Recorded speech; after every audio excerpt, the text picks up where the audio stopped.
Kaleidoscope, a weekly public affairs program brought to you in partnership with the Urban League of Greater Cleveland, Kaleidoscope Magazine, and News Channel 5. Good morning, everyone, and welcome to the broadcast today. One local dermatologist is helping patients cope with hair loss. Board-certified dermatologist Dr. Robert Haber talks this morning about the causes of hair loss and some treatments. Then we will hear from Royce Eggleston about a local support group for those with alopecia.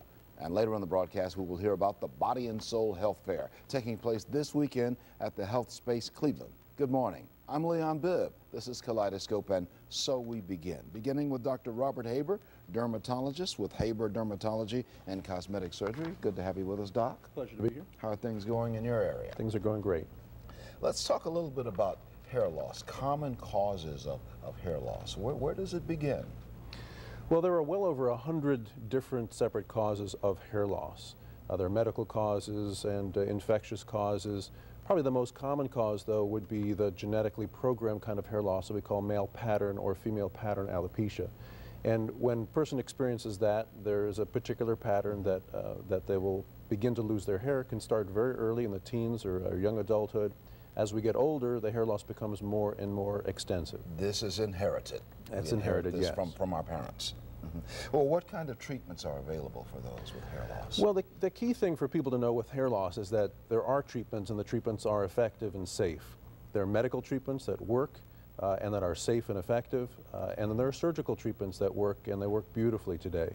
The two FDA-approved treatments are Propecia and Rogaine. Propecia is a pill that you can take once a day, and for men, it will slow down or completely stop the hair loss. Do you have to catch it early? The earlier the better. So when you start taking Propecia, your hair loss will pretty much slow down or completely stop. I've been on Propecia for almost 5 years, and I've completely stopped my hair loss. So the earlier you catch it, the better. You were having hair loss problems? Absolutely, sure. And you've stopped it? And I've stopped it. I've stopped it with the Propecia. Now, Rogaine is the other product. It's a liquid that works for both men and women. It also will slow down and sometimes stop the hair loss. I noticed from your website that your website is called universityhairtransplant.com, universityhairtransplant.com. Let's talk about that transplantation problem, transplantation solution, rather. Well, again, medical treatments are always the first thing we want to try because we want to keep the hair that you have on your head. And for appropriately selected candidates who are interested in taking the next step, surgical treatments are very effective as well. And hair transplant surgery still amongst many people has a bad reputation because almost everyone has seen someone with a bad quality work with big plugs and stuff like that. And modern hair transplant surgery is very, very different. We move hair from the back of the head where the hair never falls out, and we're moving the single hairs and hair groupings that are look as small as a splinter, and we place them into tiny incisions that one can barely see to recreate a new head of hair. That intrigues me. The back of the head, generally speaking, male pattern baldness, the hair does not fall out on the back of the head. That's right, and we don't understand why, but you look at anyone with even very extensive hair loss, if it's the pattern kind of hair loss, and they'll always have hair in the back of their head. So that's what we call the permanent donor area, and we can borrow from that and move those hairs to the areas of the scalp where a person has lost their hair. We've seen commercials on this kind of thing where people say, well, I go swimming, nobody knows it, I'm swimming, I'm jogging, I'm doing all these things, I'm combing it and all of that. True? Some of those commercials, of course, are hair pieces. They're hair additions, which is a whole different category of correction, and that's right for some people. Not everybody wants a hair piece, though. But yes, that is absolutely true. When you transplant these hairs, they grow. They grow just like they would have grown if they had stayed where they started in the back. So you can comb it, you can cut it, you can shape it, you can color it, you can perm it. These are naturally occurring, completely undetectable growing hairs. And these were your hairs to begin with. That's right. And they maintain your hairs. Let me give a telephone number. Somebody may want to call Dr. Robert Haber, dermatologist with Haber Dermatology and Cosmetic Surgery. That telephone number is 216-932-5200. Putting it on the screen right now, 216-932-5200.